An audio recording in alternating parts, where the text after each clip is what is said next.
नमस्कार। कथा कहानी काव्य में आपका स्वागत है। आइए हमारे साथ इस साहित्यिक सफर पर। मेरा नाम है मनीषा और हमारी आज की कहानी है झांसी की रानी लक्ष्मीबाई, भाग 22। पिछले भाग में आपने सुना मदनपुर, शाहगढ़, मंडावरा की घड़ी और बानपुर को रोज ने कब्जे में करने के बाद तालबेहट और चंदेरी को भी कब्जे में ले लिया। झांसी पर चढ़ाई करने से पहले रोज ने एक संवाद भेजा जिसके मुताबिक उसने रानी को अपने सभी साथियों सहित निसशस्त्र आने को कहा, अन्यथा कठोर परिणाम होने की चेतावनी दी। रानी ने इस धमकी का जवाब एक कुशल कूटनीतिज्ञ की तरह दिया। पीर अली ने रानी को पेशकश की कि वह जाकर अंग्रेजों की छावनी से उनकी योजनाओं और तैयारियों की खबर लेकर आ सकता है। इसके पीछे उसकी मंशा अली बहादुर के द्वारा अंग्रेज अफसरों तक झांसी की खबर पहुंचाने की ज्यादा थी। मार्टिन और रोज ने सिपाहियों द्वारा अंग्रेज बच्चों और स्त्रियों के कत्ल से रानी को निर्दोष नहीं माना, इसीलिए उन्हें सारी झांसी से बदला लेना था। पीर अली ने झांसी की खबर रोज को गिन गिन कर बताई और वहीं रानी को कुछ पलटनों और सिपाहियों की तादाद बताकर खानापूर्ति कर दी। राहतगढ़ के पठानों ने रानी की सहायता और सुविधाओं के बदले रानी की सेवा में अपने सिर दे देने का प्रण लिया। रानी ने अपने सभी लोगों को अलग अलग फाटकों और बुर्जों पर तैनात किया और उन सबको अपनी युद्ध की योजना से अवगत कराया। नवरात्रि आई तो किले में महादेव के मंदिर में धूमधाम से मनाई गई। हल्दी कुमकुम में स्त्रियों ने सज धज कर हिस्सा लिया और युद्ध करने के लिए तैयार हो गई।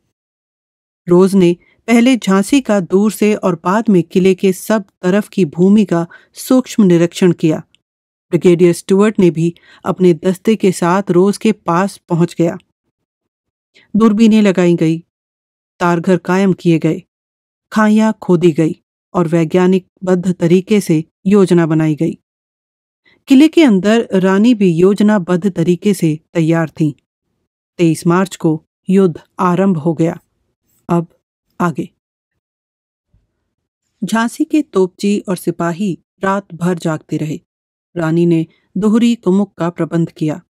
दिन में अपनी अपनी जगह पर गुलाम गौस खां, खुदा बख्श, रघुनाथ सिंह, भाऊ बख्शी, दुल्हाजू, पूरन और सागर सिंह। रात में उनके स्थान पर रानी के स्त्री गोलंदाज। परंतु यह बदली सुबह होते ही नहीं हुई। स्त्रियां इन गोलंदाजों के पास पहुंच गई और काम में मदद करती रही। दोपहर के उपरांत बदली होनी थी। गुलाम गौस रात भर का जागा था। जो स्त्री उसके पास काम कर रही थी उससे गौस का मन नहीं भर रहा था। उसने उसके बदले में लालता ब्राह्मण को मांगा। रानी ने लालता को भेज दिया। लालता के आते ही गौस की खुमारी चली गई। गौस ने उससे कहा, रानी साहब की स्त्री गोलंदाज चपल बहुत हैं। मुझको ठंडा आदमी चाहिए जो काम करने के समय गाता ना हो। लालता हंसकर बोला, कभी कभी आला गाते गाते तो मैं भी काम करता हूं खां साहब। तब वह गीत याद रखना पंडित जी, गौस ने कहा। जननी जन्म दियो है तो खो बस आजही के लाने। लालता ने फसील के छेद में होकर देखा कि जीवन शाह की पहाड़ी की आड़ में होकर बगल वाली टोरियों के पीछे कुछ तोपें और चढ़ाई जा रही हैं। गुलाम गौस ने भी देखा। गौस की आंख एक पल के लिए गीद की आंख की तरह सधी। बोला, पंडित जी, एक लोटा जल पिलाओ और मेरी धनगरज तोप और उसकी छोटी बहनों का काम देखो। मैं 12 बजे छुट्टी लूंगा। खुदा ने चाहा तो खाना वाना खाने के बाद शाम को मिलूंगा, फिर रात को सोऊंगा। हाँ, तो एक बार वह गीत तो मन से गा दो। 1 सत्तर से ज्यादा नहीं। लालता ने स्वर में गाया, जननी जन्म दियो है तो खो बस आजही के लाने। गीत की समाप्ति हुई कि गौस ने तोप खाने को पलीता छुलाया। घनघरज और उसकी छोटी बहनों ने इतनी जोर की गरज की कि जमीन कांप गई। दक्षिणी सिरे की सब बुर्जों से एक एक क्षण के बाद बाढ़ दगना शुरू हो गई। तोपों के भरने का उत्कृष्ट प्रबंध था। एक तोपखाने की बाढ़ और दूसरे की बाढ़ के दगने में थोड़ा ही अंतर पड़ता था। रोज के तोपखानों ने जवाब दिया, परंतु जवाब कमजोर था। गौस के तोपखानों ने ऐसी मार बरसाई कि रोज का दम फूल उठा। उसका दक्षिणी दस्ता नष्ट भ्रष्ट हो गया। कुछ तोपखाने बंद हो गए, परंतु एक तोपखाना कोलाहल कर रहा था। लगभग समय दोपहर का हो गया था। गुलाम गौस खान ने कहा, मुझे भूख लग रही है और गोरों का यह तोपखाना मानता नहीं।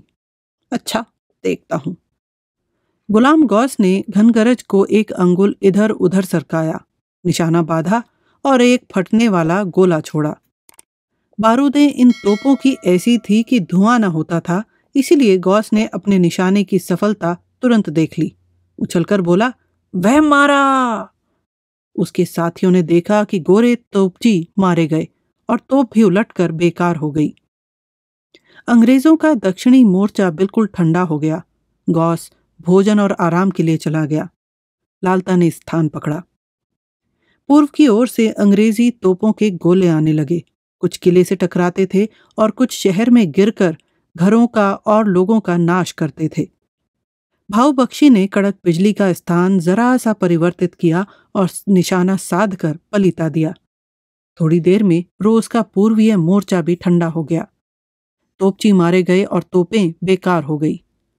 बख्शी अपनी पत्नी को तोपखाना सौंपकर भोजन और आराम के लिए चला गया। मुंदर ने रघुनाथ सिंह की जगह ली। सुंदर ने दुल्हाजू की। मोतीबाई ने खुदा बख्श की। दीवान जवाहर सिंह को थोड़ी देर के लिए छुट्टी दे दी गई। रानी घोड़े पर सवार होकर शहर के सब मोर्चों को देखने और संभालने के लिए चली गई। तीसरे पहर के अंत में लौट आई। जवाहर सिंह फिर अपने काम पर डट गया।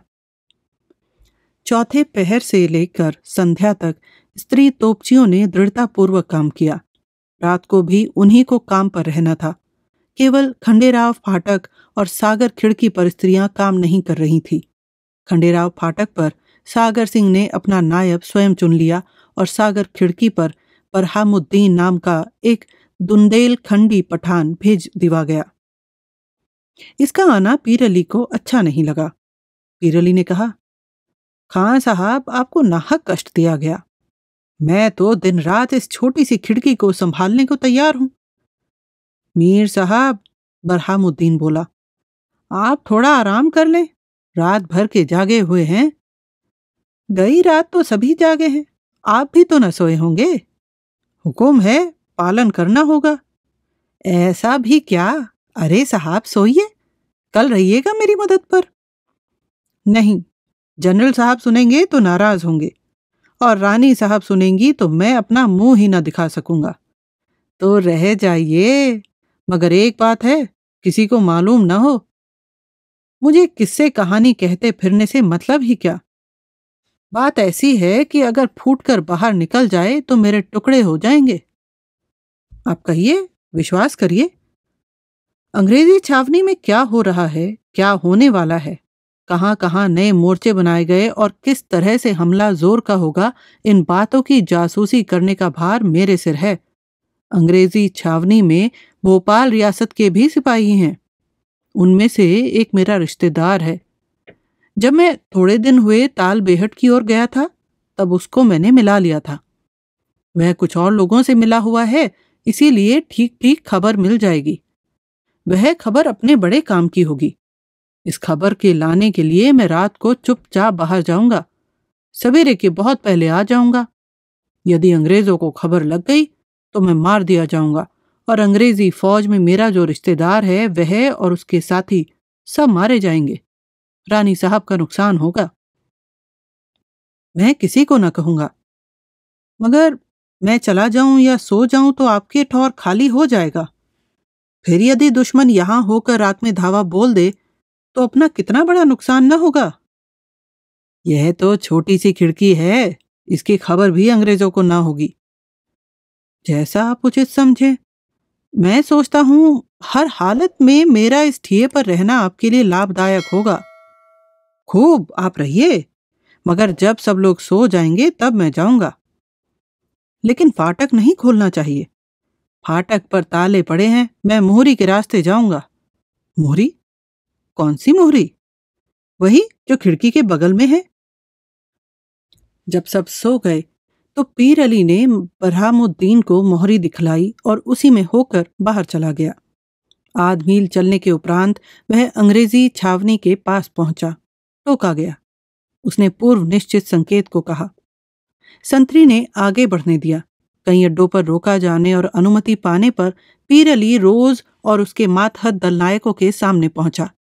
दुभाषिए के द्वारा तुरंत बातचीत हुई। रोज, किले में से जो गोलाबारी हुई उसका प्रधान नायक कौन है? गुलाम गौस खां और बहू बख्शी। रोज ने बागियों का रजिस्टर पलटवाया, उसमें ये नाम न थे। ये लोग कौन हैं? रानी साहब के नौकर हैं। ओरछा फाटक और सैयर फाटक पर कौन है? दीवान दुल्हाजू ओरछा फाटक पर हैं और कुंवर खुदा बख्श सैयर फाटक पर। फिर रजिस्टर देखा गया। ये नाम भी न निकले। कोई लालता ब्राह्मण है? है, किले में है। रोज ने दांत पीसे।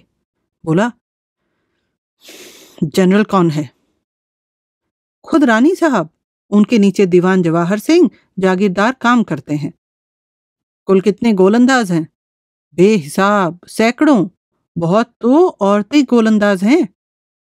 पाइचो, स्टुअर्ट, यह झांसी तो महज हेल है, औरतें गोलंदाज।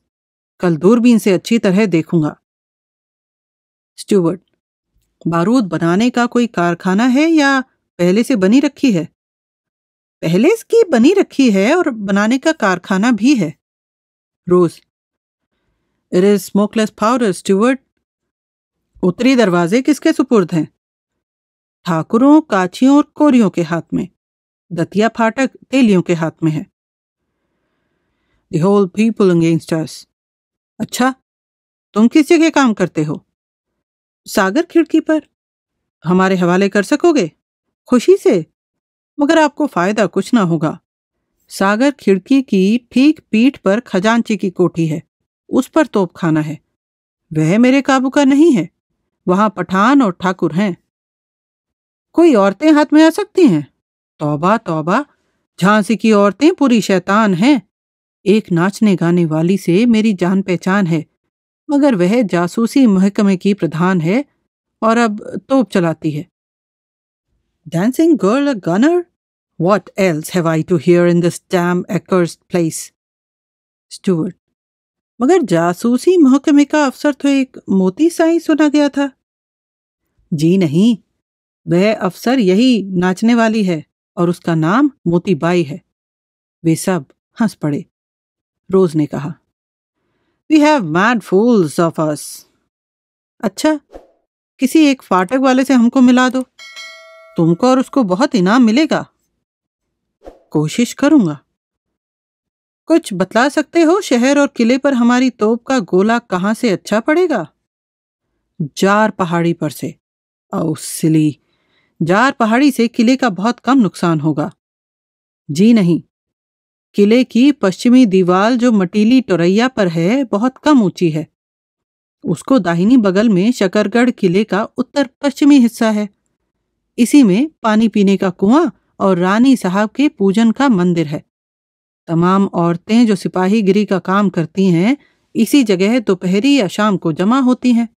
इस जगह के तोड़ने से किला हाथ में आ जाएगा और शहर की एक इमारत न बचेगी। और उत्तर की ओर से उन्नाव फाटक और भांडेरी फाटक की सीध में मटीले टेकड़े हैं, जिसकी वजह से आपका तोपखाना कामयाब ना हो सकेगा। अच्छा, तुम हमको दक्षिण तरफ का कोई फाटक वाला मिला दो। मैंने अर्ज की ना, कोशिश करूंगा। रोज ने पीर अली को धन्यवाद देकर वापस किया। पीर अली जब सागर खिड़की पर वापस आया, उसने बरहामुद्दीन को सावधान पाया। पीर अली ने कहा, खुदा खुदा करके लौट पाया हूं। आज बहुत थोड़ा भेद मिल पाया है। कल मौका मिलते ही फिर जाऊंगा। बरहामुद्दीन ने पूछा, आज कुछ मालूम हो पाया या इतनी मेहनत सब बेकार गई? बेकार तो नहीं गई। यह मालूम कर लाया हूं कि एक भी तोप या तोपखाना हिंदुस्तानी सिपाही के हाथ में नहीं है। सब तोपें अंग्रेजों ने अपने काबू में रख छोड़ी हैं। इतना तो मुझे भी मालूम है कि अंग्रेजों ने हिंदुस्तानियों का भरोसा करना बिल्कुल छोड़ दिया है। इस पर भी गोरों के साथ भोपाल, हैदराबाद और ओरछा रियासत के दस्ते हैं और मद्रास उत्तर की काली पलटन भी। ओरछा रियासत का दस्ता उत्तर की ओर अंजनी की टोरिया पर तैनात है। तुमको कैसे मालूम? किले में चर्चा थी। रानी साहब के जासूसों ने खबर दी होगी। पीर अली ने सोचा, पर हामुद्दीन चतुर मालूम होता है, सावधान होकर काम करना चाहिए। उसी रात रोज ने सतर्कता के साथ जार पहाड़ी पर तोपखानों के मोर्चे बांधे। सुबह होते ही तोपों के मुहरे ठीक किए, निशाने साधे। तोपों पर पलीते पड़े और शहर का विध्वंस आरंभ हो गया। लोग बेहिसाब मरने और घायल होने लगे। आगे लगी, बाजार बंद रहे। साधारण जनता भूखों प्यासों मरने लगी। शहर में हाहाकार मच गया। झांसी की गलियां वीरान दिखने लगी। किले की पश्चिम दीवार में सुराख हो उठे। शहर का हाल जानकर रानी दुखी हुई। तुरंत सवार होकर किले से उतरी और बरसते हुए गोलों में होकर प्रत्येक मोहल्ले को उत्साह दान किया। आग बुझाने का बहुत अच्छा प्रबंध किया। अनक्षेत्र और सदारवत कायम किए। तब किले को लौटी। लौटते ही गुलाम गौस खां के पास पहुंची। उसने भक्ति पूर्वक प्रणाम किया। खां साहब, आज पश्चिम की ओर कोई नया मोर्चा बना है। इसका निरोध होना ही चाहिए। चौथाई नगर बर्बाद हो गया है। कल न जाने क्या गत होगी। दक्षिण मोर्चे का सरकार इंतजाम कर दें, गौस ने निवेदन किया। मैं अंग्रेजों को उस मोर्चे को देख लूंगा। रानी ने कहा, मैं मोतीबाई को भेजती हूं। गौस बोला, वह कमाल की गोलंदाज है सरकार, मगर इस मोर्चे को ना संभाल पावेगी। अंग्रेज लोग दक्षिण के सिवाय और किसी ओर से नहीं आ सकते। तुम्हारा ऐसा विचार क्यों है? हुजूर, इसी दिशा से किला अत्यंत निकट पड़ता है। बख्शिन को यहां भेज दूं? भेज दीजिए सरकार। गौस ने सहर्ष स्वीकार किया। वह बड़े खानदान की है।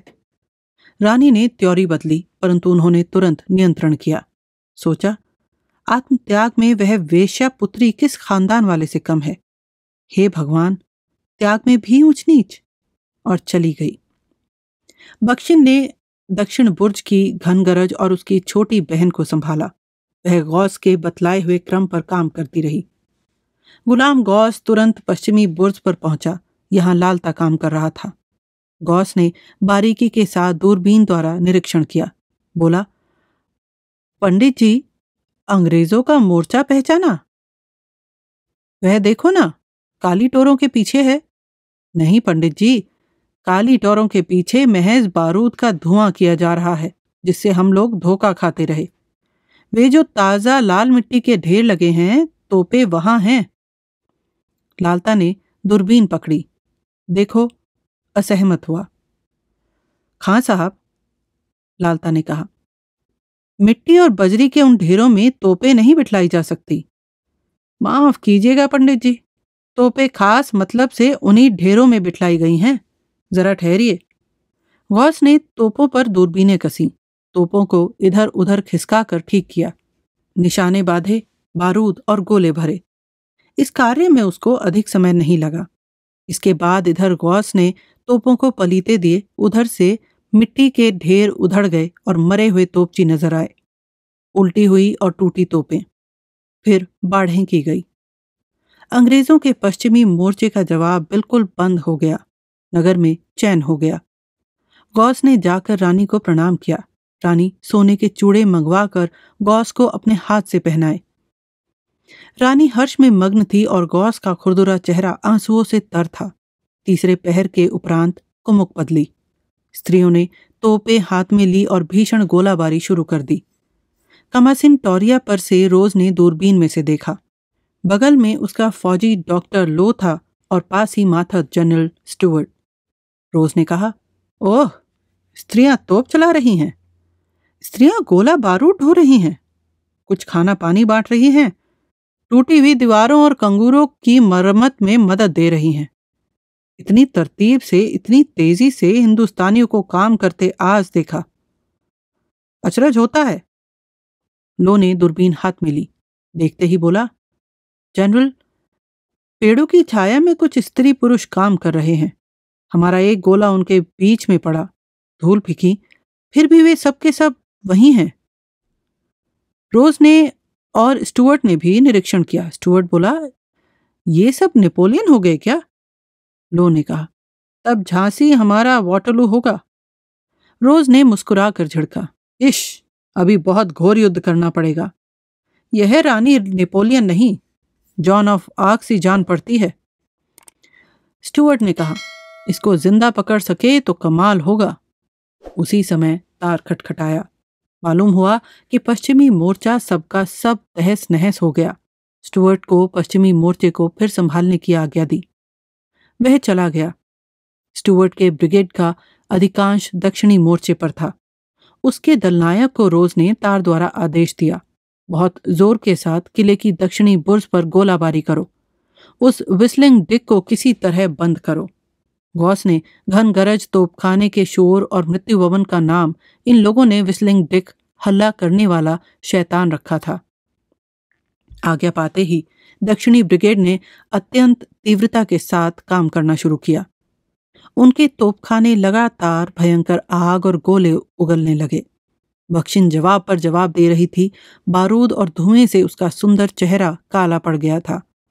पसीने की रेखाओं से जितना चेहरा धुल गया था, केवल उतना उसके स्वर्ण वर्ण को प्रकट कर रहा था। ब्रिगेड ने तोपों की रक्षा में किले की ओर दौड़ लगाई। घनगरज के तोपखाने ने उनका संहार कर दिया।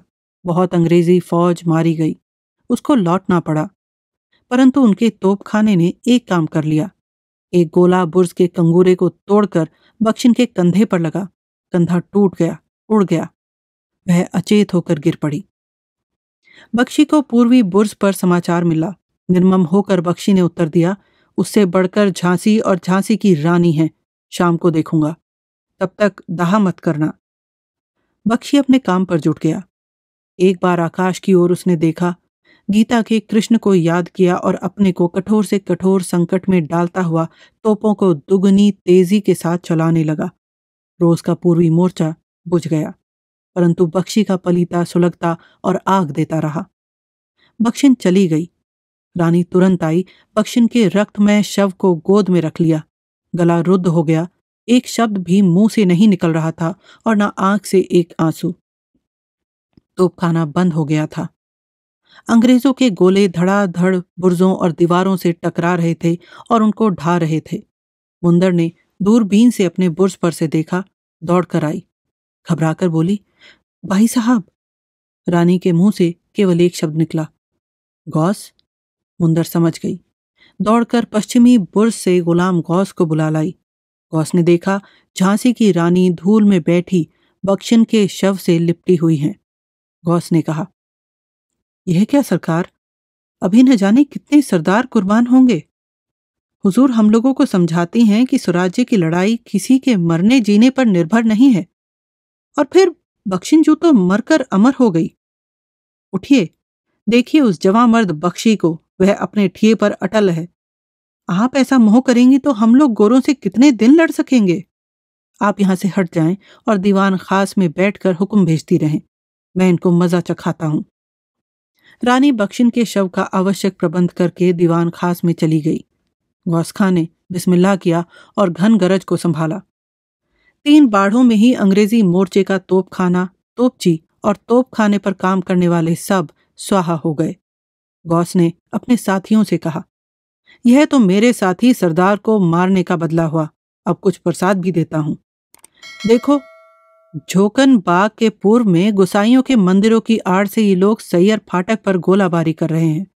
बेचारा खुदा बख्श मंदिरों के लिहाज के कारण जवाब नहीं दे पाता, परंतु मंदिरों के बीच में संध है।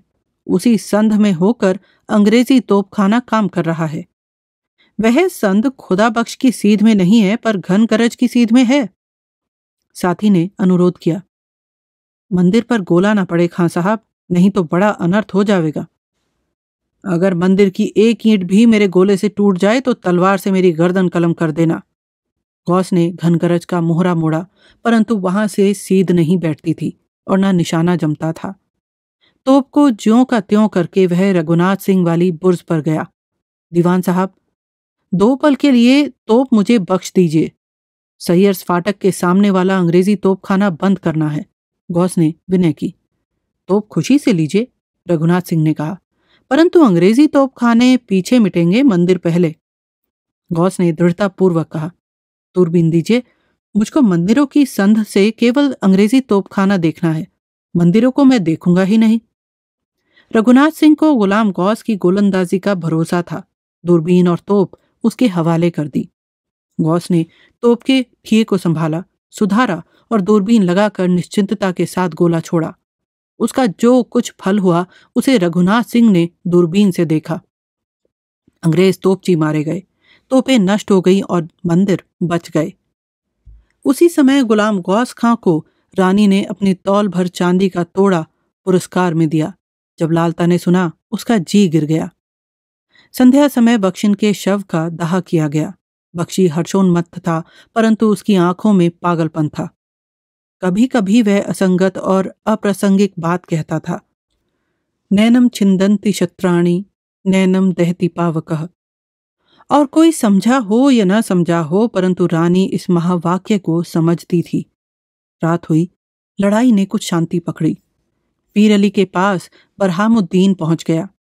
पीर अली ने तुरंत कहा, देखो, मेरे पता लगाने के कारण गोलंदाजों को कितना लाभ हुआ। बरहामुद्दीन को शक हुआ। उसको दबाकर बोला, बेशक हुआ होगा, मगर किले में गोलंदाजी नहीं कर रहा था, इसलिए कुछ कह नहीं सकता। पीर अली ने शेखी मारी। हमारी खिड़की के सामने अंग्रेजों का कोई मोर्चा नहीं पड़ता, नहीं तो दांत खट्टे कर देता। बरहामुद्दीन ने खुशामद की। मीर साहब, कहिए, दांत और सिर तोड़ देते। पीर अली ने प्रसन्न होकर कहा, एक ही बात है। जब कुछ रात बीत गई, पीर अली ने बरहामुद्दीन से धीरे से कहा, अब मैं जासूसी पर जाता हूं, आप यहां होशियार रहना। बरहाम ने मंजूर किया। पीर अली मोहरी के रास्ते से बाहर हो गया और उसके पीछे पीछे चुपचाप बरहाम। आध मील चलने के बाद जब पहले छावनी के संतरी ने टोका, तब पीर अली ने संकेत शब्द में उत्तर दिया। पीर अली आराम के साथ अंग्रेज छावनी में दाखिल हो गया। बरहाम बहुत उदास धीरे धीरे सागर खिड़की को लौट आया। जब पीर अली लौटा, बरहाम ने प्रश्न किया, आज की क्या खबर लाई मीर साहब? उसने उत्तर दिया, ज्यादा नहीं पता लगा, सिर्फ इतना मालूम कर सका कि कल शहर पर गोलाबारी पश्चिम की तरफ से होगी। आज तो सरदार गुलाम गौस ने कमाल कर दिया, जिधर की तोप संभाली उसी तरफ कहर बरसा दिया। हमारी बारूद भी बहुत अच्छी है, धुआं होता ही नहीं, अंग्रेजों को पता नहीं लगता कि तोपखाने किधर लगे हुए हैं। तो भी वे लोग हमारे गोलंदाज पर गोलंदाज मार रहे हैं। खैर है कि हमारे यहाँ तोपचियों की कमी नहीं है, वरना झांसी का घंटे भर में भी बचना मुश्किल था। बारूद कहाँ बनाई जाती है खां साहब? महल के उत्तर में, इमली के पेड़ों के नीचे। आपने क्या नहीं देखा? नहीं तो, मैं उस तरफ नहीं गया खां साहब। एक बार मुझको भी बतलाइए मीर साहब, आप अंग्रेजी छावनी में पहुंच कैसे जाते हैं? कुछ न पूछो खां साहब, गड्ढों, खाइयों और झाड़ झंकाड़ की आड़ें लेता हुआ जाता हूं। जरा चूकूं तो गोली सर पर पड़े। बड़ी जोखिम का काम है। सीटी का एक बंधा हुआ इशारा करता हूं, मेरा रिश्तेदार आ जाता है और बातें बतला देता है। मैं लौट आता हूं, फिर वही मोहरी की मुसीबत। इतना बदबूदार कीचड़ है कि तौबा। बरहाम के पैरों में भी कीचड़ लगा हुआ था। पीर अली ने देख लिया। उसने पूछा, खां साहब, तुम्हारे पैरों में कीचड़ कैसा? उसने भोलेपन के साथ उत्तर दिया, मैं भी मोहरी से होकर बाहर थोड़ी दूर चला गया था, देखता था कि कैसा रास्ता है। आपके जाने के बाद गया और तुरंत लौट आया। पीर अली को संदेह हो गया। उसने एक निश्चय किया। बरहाम का संदेह जागृत हुआ। उसने भी एक संकल्प किया। हमारे साथ बने रहने के लिए धन्यवाद। आपको अभी तक ये कहानी कैसी लगी, हमें नीचे कमेंट बॉक्स में बताएं। आपके कमेंट्स और लाइक हमें प्रोत्साहित करते हैं और इससे चैनल की भी मदद होती है। अपने दोस्तों और परिवार के साथ कहानियां शेयर कीजिए और अगर आपने अभी तक सब्सक्राइब नहीं किया है तो सब्सक्राइब करें और साथ में बेल आइकन दबाना न भूलें। इससे हमारे अपडेट्स आपको सबसे पहले मिलेंगे। जल्दी ही मिलते हैं कहानी के अगले भाग के साथ।